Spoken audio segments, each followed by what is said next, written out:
Hi, I want to open a dialogue about a sermon I preached a couple of weeks ago on forgiveness and some misconceptions that people have when it comes to believers in Christ and the topic that I discussed about having an unforgiving heart.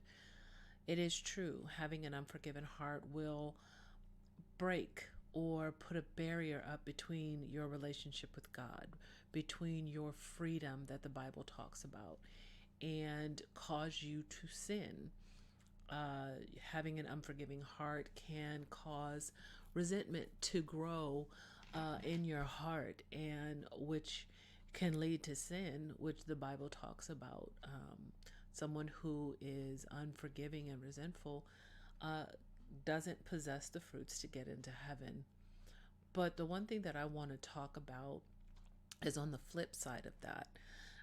People take that and they use it against people, and as if it's an open door to be an abuser. Um, it gives them the right to just treat the people or say to people anything in any way they choose, and that's not it. Uh, the discipline that God asks us to choose to forgive does not give you an excuse for abuse. It just doesn't. And if you're doing this and you're also a believer, God's going to hold you accountable to yourself. Using the excuse that that's just who I am and God knows my heart, and um, I'm only human, or I'm flesh and I fail.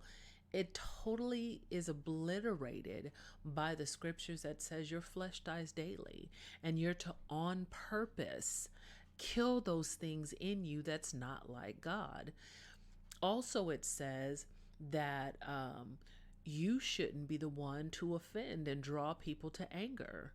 And if you're doing it on purpose, then you're a stumbling block to them, and you're going to have to deal with God on that. So trust me, you and your own understanding of yourself is not an excuse for you to be abusive and say and do anything you want because you're upset and offended. And, you too have to keep yourself in check, just like that person who's offended you. Um, and then another thing, apologies are just words. I'm sorry is just words if you have no action with them. I mean, there are steps to an apology, and I believe, we discussed that. You apologize for that something, and then, you admit and take responsibility for that thing you did wrong, and then you go back and you ask how to make it better. You just don't you those people that do things out of their comfort, you're not really looking to make it better in the way that that person you offended needs it to be better. You're just doing it and saying it for your comfort, and God knows that. God knows that.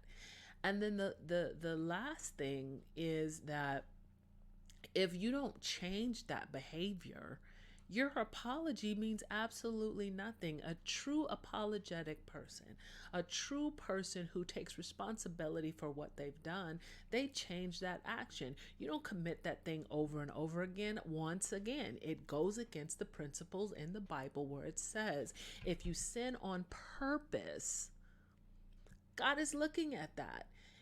You're not doing something by oops, it was an accident to offend. You're doing it on purpose. And if you're not changing what you did, or changing how you are, or getting to the root of what you did or how you are and what the offense was, and not changing it, then your apology means nothing. And all you're doing is lip service.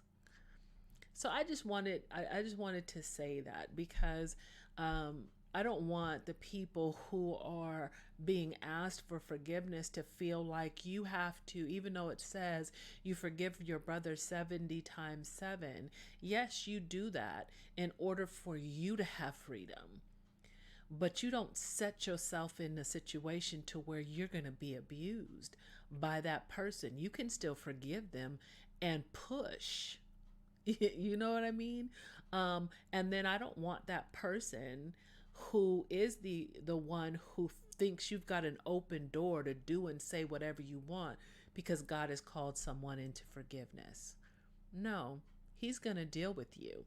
Vengeance is mine, saith the Lord, and he will repay. Touch not my anointed, and do my prophet no harm. So if someone is trying to live by the principle of forgiveness and you're abusing that, there's no excuse for abuse in God. All right. I just wanted you guys to understand that. This is just something that's close to my heart. So forgive me if I wasn't the best at words. It's just my 2 cents. Bye.